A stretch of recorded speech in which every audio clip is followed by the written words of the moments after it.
Hey guys, it's Nick.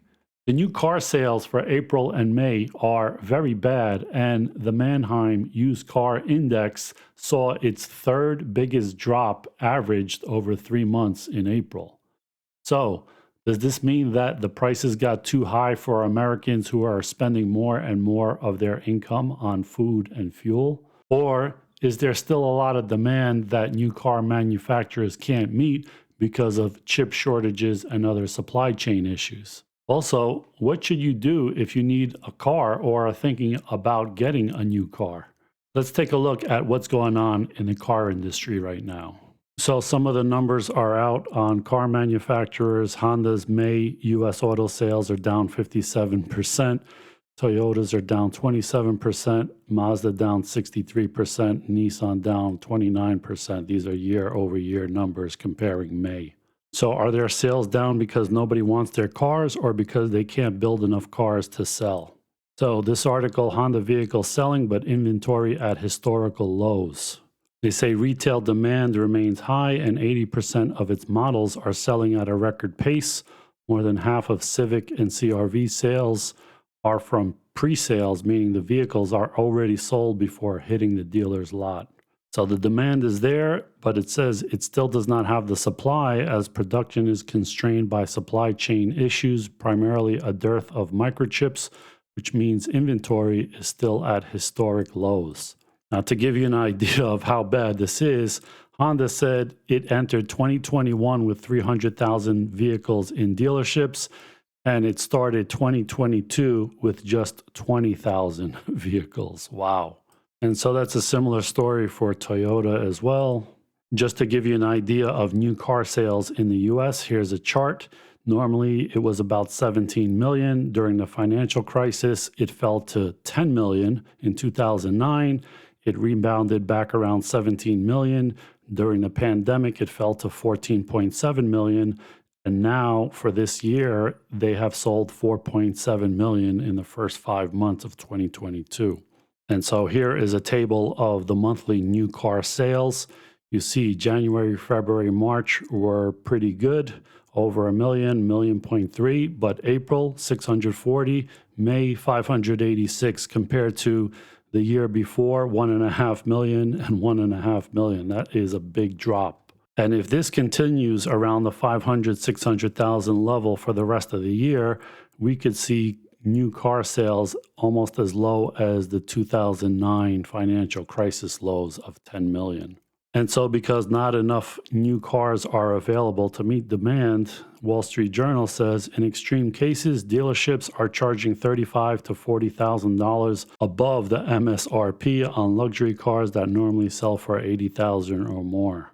Before the pandemic, nobody paid above the sticker price for a new car. In January, an unprecedented 82% of buyers did. What can you do? Wait it out if possible. And car buyers are saying that they're hearing from dealers that cash and financing from outside the dealership aren't even welcome. So you can't even buy a new car with cash because they don't make as much money on it. So because they have so few cars, they choose how they get paid for the cars as well. And this guy in Florida had a Hyundai Sonata that he leased, and there was a $15,000 buyout at the end of his lease. And he bought it out and sold his car to Car Gurus for $23,600. But they say vehicle production is expected to improve this year, and the surge in used car prices is starting to level off as more buyers find themselves priced out of the market. So not only are you paying over MSRP for a new car, but you cannot even buy a base model car if you wanted to.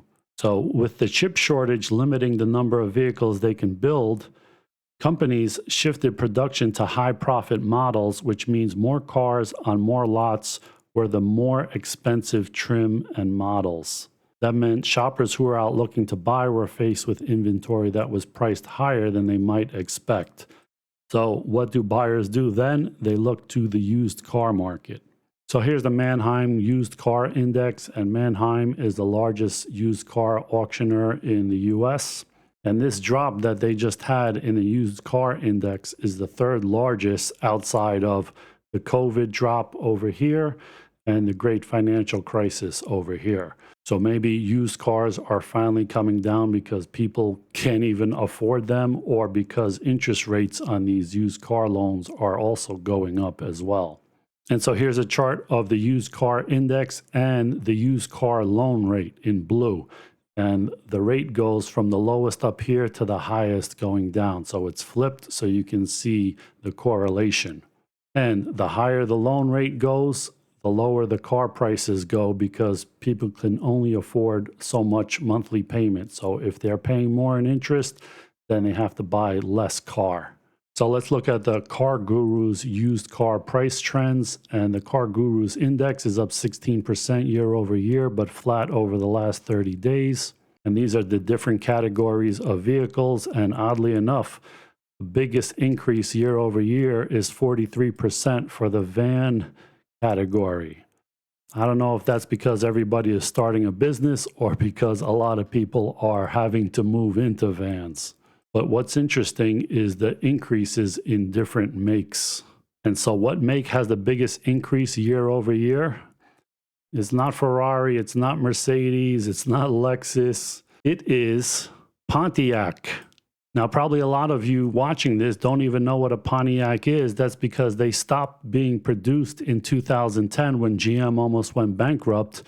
They stopped making Pontiac and Saturn and Oldsmobile. So any Pontiac that you see is at least 12 years old, and they are now going for an average of $14,000, which is crazy. And like I said, Saturn as well stopped being produced in 2010, and the average price of a Saturn is $7,000, which just a few years ago, the average price was probably $2,000. Same with Scion. Toyota stopped making them in 2016, and yet they're up 25% year over year. So if people are tapped out from higher inflation costs and higher interest rates, are the used car prices going to fall? Well, let's take a look at the used car market. Now, the used car market is about 2.5 times the new car market. Normally, it's about 40 million or so per year. And so used vehicles are estimated to be near 3.3 million units, which is down 14% from April 2021. So this is April 2021, and this is April 2020. And they say the used vehicle market is much slower this spring than last year. Vehicle buyers today are facing much higher prices, and there are no stimulus checks to provide some help, unlike last April. So it seems the biggest reason for new and used car prices going crazy is the chip shortage and supply chain issues, causing manufacturers to produce way less than the demand. This is causing manufacturers to produce the highest margin fully loaded trim levels on their cars. Add to that car dealers that are not only not selling below MSRP as usual, but in most cases are selling above or way above the MSRP and getting it. This prices many people out of the new car market, and so they buy in the used car market, which brings the price of everything up, even the bottom of the barrel cars that haven't been produced in 12 years like Pontiac and Saturn. So what should you do if you don't have a car and need one? Well, it depends on your budget. I would not try to buy a new car now while there is a shortage. I would wait.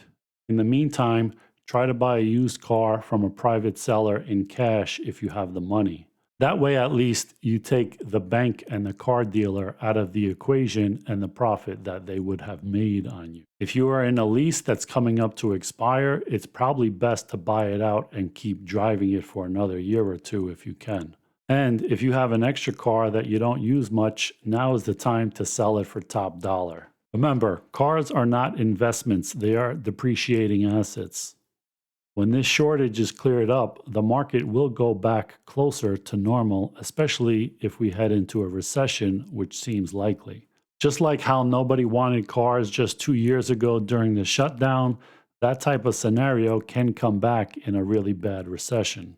When everybody is paying above asking prices for cars and even houses, it is most likely a situation that cannot continue much longer. Don't get caught up in the hype. Hope you liked this video, and I'll see you in the next one. Thanks for watching, guys.